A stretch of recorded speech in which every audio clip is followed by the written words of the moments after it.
Great to be here. I want to talk about CirclesUBI, pair money and P2P identity. I jump right in. So, the first idea is what is actually money, and I really like this definition by Bernard Lietaer, also kind of former central banker, but who really thought deep about money and wrote a lot about community currencies and his or also kind of complementary currencies, and his core message is money is first and foremost a social construct, an agreement between humans. So it lives in the same space as marriage or a lease agreement. So it's kind of virtual, but of course it's still very, very real and very impactful in our life, for our lives.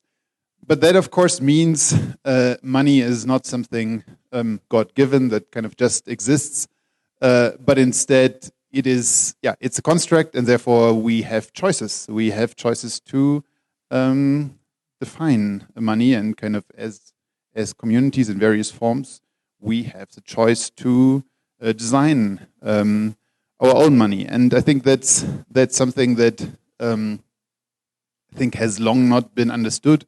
For me, 10 years ago, Bitcoin was the eye-opener. Before that, I didn't even realize money is a thing that can be designed. So Bitcoin kind of opened that question. But now the question is would, let's say, Bitcoin be a good choice? What would be a good choice? And I like this notion of fairness or neutrality or self-sovereignty. And we can quickly go over the alternatives. So I think most of you, in this room, we might agree that fiat central bank money has its issues, has central power that might not always be used in the best way. But even kind of a system like MakerDAO that kind of in a way copies the central bank model is still something I would consider not necessarily neutral, because the power of deciding what assets to use as collateral, or kind of there are all form of ways how the money, or how there's governance, and governance means kind of someone has control or someone has power and can decide important parameters. So Bitcoin, what about Bitcoin? Bitcoin doesn't have governance, so in that sense it is neutral, but I would say simply the initial distribution, or kind of if you look at the world right now, how little or kind of the tiny percentage of people that have Bitcoin compared to the huge number of people who don't have Bitcoin. So for those who don't have Bitcoin, kind of adopting Bitcoin is kind of a bad idea, because that would be a massive wealth transfer to those who are early in. And so also Bitcoin, I would say, is in that sense not neutral. What about something like gold and silver? Would that be neutral? Well, actually, even that I would say is not neutral, because and historically there have been wars about this. So there has been the British that went to China, and kind of in Britain gold was kind of the dominant currency, and in China it was silver. And suddenly, the British came and they want to buy stuff, and they wouldn't accept the gold because they accepted silver. They really fought a war about it to say, well, you have to accept gold. Obviously, gold is the thing you should accept. So even those things are not neutral. So let's try to imagine, how could we design a currency that's fundamentally neutral. And the idea is, or kind of one idea could be, okay, we do something like Bitcoin, where we have a fixed supply, 21 million, but instead of having a distribution process that enormously favors those who are early, we just equally distribute kind of one piece or kind of one fraction of it equally to each person on the planet. Sounds fair? Maybe? Okay, what about the guy who's born on the next day after this distribution happened, but the next day someone is born and they didn't got anything? So even that, I would say, doesn't fulfill my criteria of fairness. And Circles really tries to be as maximum fair, as maximum neutral, and also as simplistic or kind of as simple as possible. And it's actually just those 3 rules. So anyone can create an account. And from that moment on, you can start minting your own personal money at a rate of 1 circle per hour or 24 circles a day. Now, the next thing is, well, I should go out of the slide. People can connect with each other and trust each other. And that means 2 people are connecting with each other. That means they are willing to exchange their circles one-to-one. And the third simple rule is there is a demorage, so meaning balances decrease constantly by 7% a year. And we will go into detail of those 3 rules. So kind of first rule again, everyone has their own personal circles. Well, that's how it looks on the blockchain on the left side. So you actually, if you look at a single account, it actually holds multiple different tokens of the multiple people they are connected with. On the right, I have some mic issues here. All right. On the right side, you see the same information, just kind of in the interface. So you can hold circles of different people. Here's how the trust connections work. So the trust connection is kind of person A trusts person B, or they trust each other. Person B trusts person C, they trust each other. But now person A wants to send circles to person C, but person C wouldn't accept circles directly from person A. They don't trust them. But this is how it can work transitively. So person A sends its A circles to B because they trust it, and person B sends the B circles to person C, and person C is fine accepting B circles because, again, they trust them. The important part here is that with this approach, we are trying to solve also the Sybil attack problem. And I will also come on to this later, but in short, A could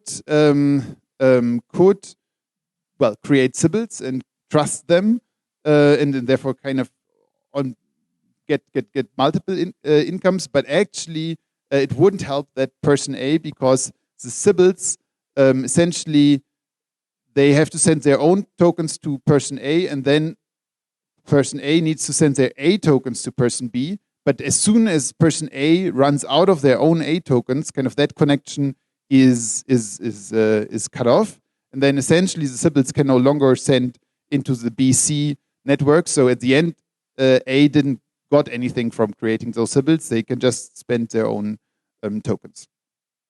Let's talk quickly about the demorage of 7%. So that means on individual accounts there are 2 contradicting forces. So one, there is the UBI that kind of constantly increases the balance, and on the other side there is the demorage that constantly decreases the balance. And actually there is this kind of magic number of 125,000 circles. At that, if you would have that amount, as an individual in your wallet, then kind of those forces would exactly equal out, because 7% of that number is exactly the 8,760 circles you mint per year. So in a way, the system, kind of everyone who is below that will kind of be a net gainer from the UBI. Everyone who has more than that will kind of, in a way, pay into the system. And yeah, those who are not people, so kind of accounts that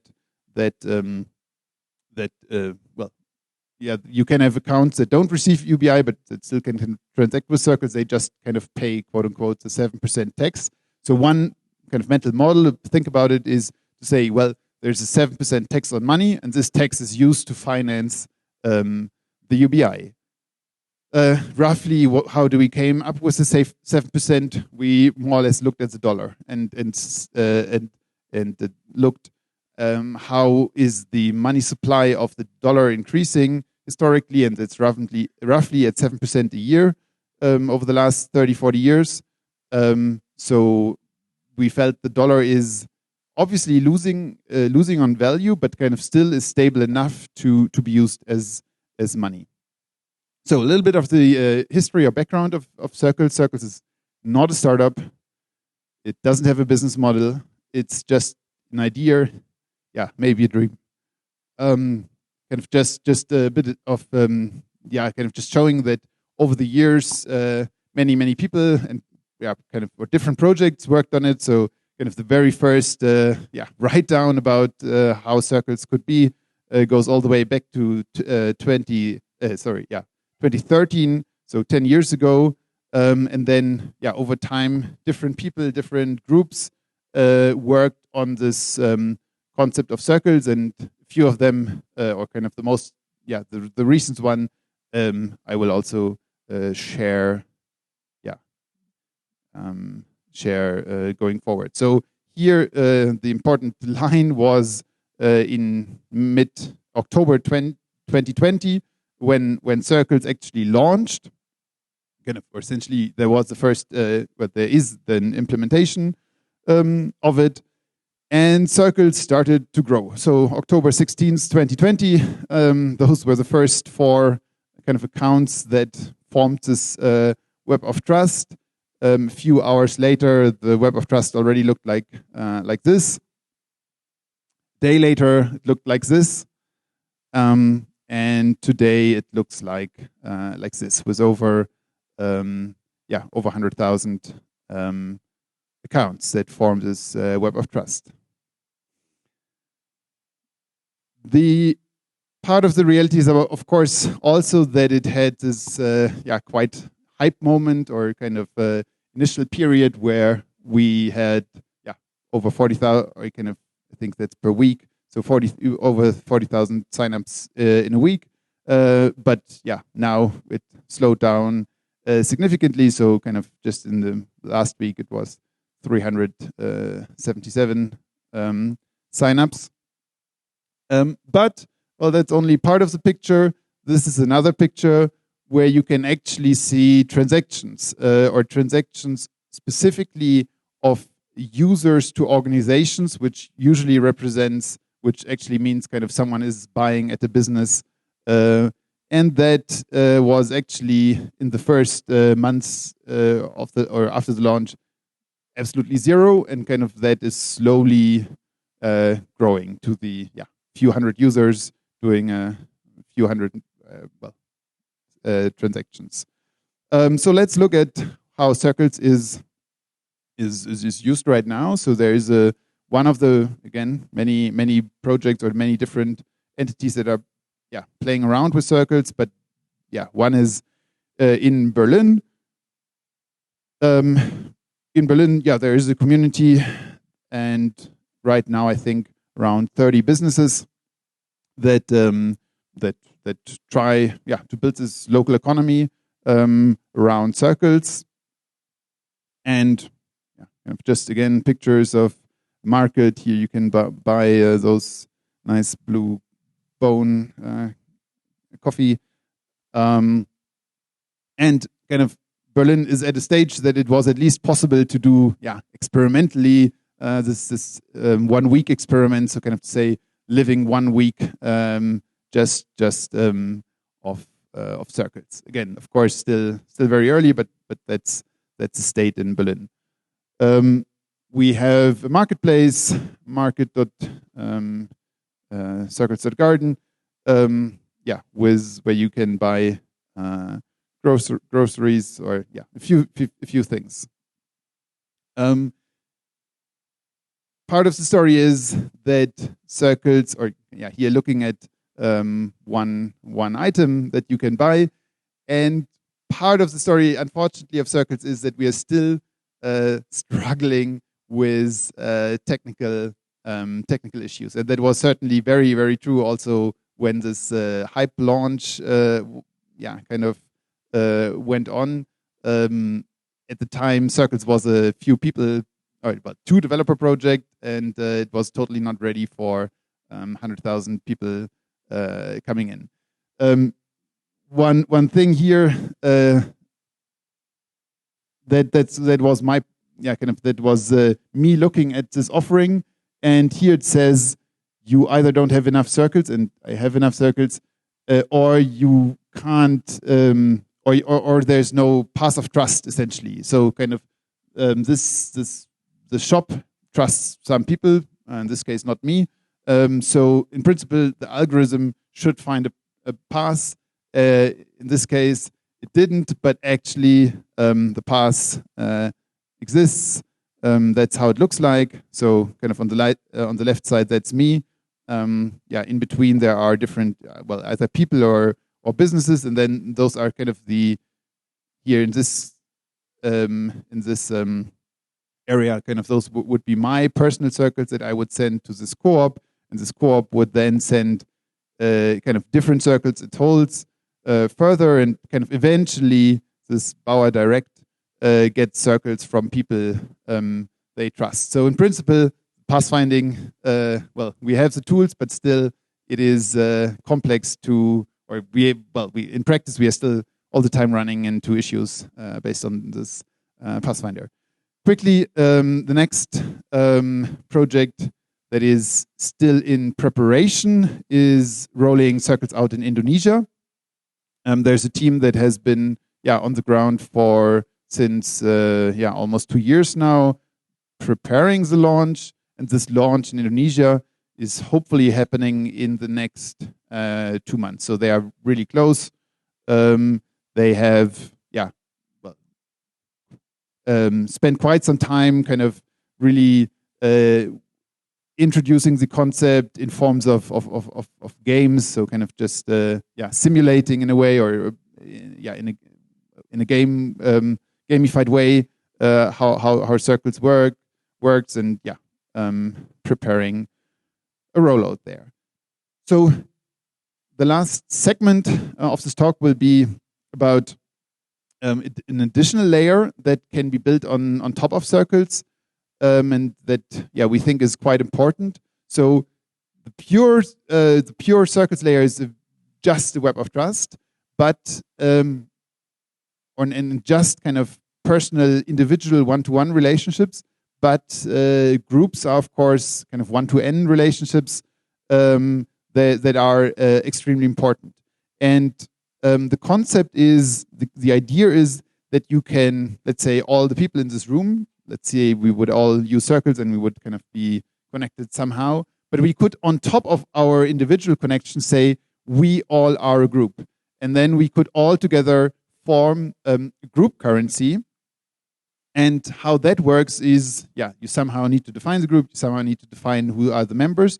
But if you are a member, you essentially get the right to take your personal circle and kind of put it into the group contract, and mint for each personal circle you put in, mint one group circle. So group circles don't kind of are not a new form of money minting, but they are kind of just a representation of a group instead of just an individual person. And of course, it can be easier for groups to establish circles, or kind of to establish the necessary trust or the necessary momentum around.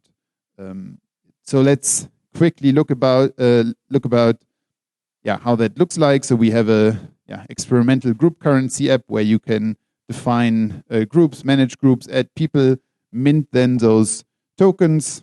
In this case, we are looking at the Circles co-op group. So I have my balance here, 41,000 circles, and I could send my own personal circles here to it and mint the same amount of co-op circles. Here, kind of just same idea, the same thing can also work transitively. So Vitalik is not a member of this group, but he has a pass towards the group, or essentially, kind of, for example, I am a member, so he can kind of transitively convert his circles into mine, and then mine are accepted by the group, and then he could also mint the group currency. So here are a bunch of examples of how groups could look like. So they could be members of a DAO, members of a cooperative. The group could be also based on kind of just on the web of trust. So you could say you start with some people, and then kind of everyone who has a specific distance to those is part of the group. Of course, it can be local based. It can also say kind of people who give a specific commitment. So say to join this group, you need to make a pledge to say you are offering at least, let's say, 10% of your time in circles, or you are at least offering this and that for circles. Of course, groups can also be passed on some form of just identity verification process. There are a bunch of projects in that field, Proof of Humanity, Bright ID, or even a government ID. And finally, groups could also be based on, you say, well, everyone who puts some money behind their own personal circles could join this group. In general, I think, not going into detail, but Elinor Ostrom really wrote, or I would say those groups or even circles is a public good. And Elinor Ostrom did great research, actually won a Nobel Prize for that, on kind of how public goods are governed. Certainly a good reference point for how groups can be created. We are experimenting it with those groups. So doing a humans of gnosis group, in that case, kind of combining two of those ideas, kind of the members of a DAO or member of a community thing, with also, here we are suggesting to say you need to back up, you need to provide liquidity for your own personal circles with, in our case, one GNO, kind of the Gnosis token. Just saying there's a wide spectrum of experiments of how you can form those groups. Now quickly thinking about what is the value of those of your personal circles, or and what it should be is kind of, it is, if you are connected to people around you, and you have the ability to convert your tokens one-to-one into, let's say you are connected to 10 people, and you have the ability to connect your tokens one-to-one to each of those 10, then the value of your circles cannot really be lower than the value of those 10 you're connected to. Because if this circle would be more valuable, well, I could actually just kind of exchange mine to theirs, then use that one. And the same goes for group currency. So if I am a member of 5 groups, then my circle should be as valuable as the most, or kind of as the most valuable group I am in, because I have the option to convert my circles into this valuable group currency, so my cannot fall below it. But there are, of course, limits to it. So let's look at this graph. So here we have this, on the left side, this tightly connected group. And here on the right side, we have, maybe even a Sybil attack. So kind of this guy is trying to attack the system, so creates all those accounts. They are all kind of connected with each other, but they are not really kind of connected to this group. The good thing is the money that can flow from anywhere here into this group is, again, limited by the amount this guy has. So essentially, as soon as this guy has all their personal circles kind of, transitively, they flow into this group, then kind of this whole connection is no longer liquid, and then kind of essentially there will be one value of how much circles are worth in here because they are tightly connected, and another value in here, and this can be then in this case much lower. yeah, maybe it's the same story. Don't have to repeat it. So kind of here, the red ones are the group. So those who are at the edge of the group, they might, or in general, if the network is strongly connected, all circles should have the same value, but kind of the further you are away, then it's possible that actually values are different. So last point is that we have this amazing web of trust graph now, and of course that can be used in different forms beyond money. And I would say an important point about the Circles web of trust graph is that there are economic incentives behind it. So in other forms of web of trust, so going back to early P2P, it wasn't always clear what it means to trust someone, and specifically, it's not always clear whether there's a downside in trusting someone. So are you in some way losing something if you are too loose with kind of trusting a random account on Telegram that says please trust me? In Circles, there absolutely is this effect. So if there are Circle Telegram group with a few thousand members where all the time people say trust me. If you would always trust them, you will certainly end up trusting bots, which means you give them the right to change their circles that no one might care about because they are bots to yours. So kind of this form of trust is actually, in a way, you're truly kind of putting some economic stake at stake. So again, I would say the trust graph is much more robust. So it can be used for rating systems, for things like social recovery, soul-bound tokens. That is kind of the recovery process is crucial, and we can, of course, and I think we certainly should try to enrich this graph with other graphs that exist. I will show the Popup graph as one example, but of course there are others like Lens or Bright ID. Just to mention the Popup graph, so Popup is a protocol where you can mint those Popups at events, or even there are Popups for kind of that's me, kind of those are just two guys I met yesterday, and kind of just this you met this guy Popup. And there's Patricio, the founder of Popup, who's really active here. So he had this Popup that you could mint him, that you just met him at DEF CON in October. And where is it? 688 people met him. So here's this huge list. So of course, through those Popups, essentially, it also forms a kind of in a way web of trust or web of connections. And in this case, that's even also on Gnosis chain, just like Circle, so it's quite easy to try to overlap this graph. So the last point I want to mention is privacy, and that's a big problem, or that we haven't solved. So right now, the whole web of trust graph, I mean, everything is essentially public. So the web of trust graph is public, all the balances are public, every payment is public. I mean, in theory, you don't have to attach your name anywhere, but I mean, we all know that kind of just from the web of trust graph, it's very possible to identify people. So privacy is a problem we don't have a good answer to. So there are early ideas to use SGX trusted hardware to do the have the web of trust graph there. And I mean, the important thing is you need to do those pathfinding operations.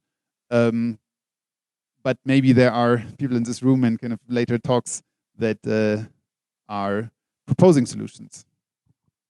Okay, that was it. Here are a bunch of resources.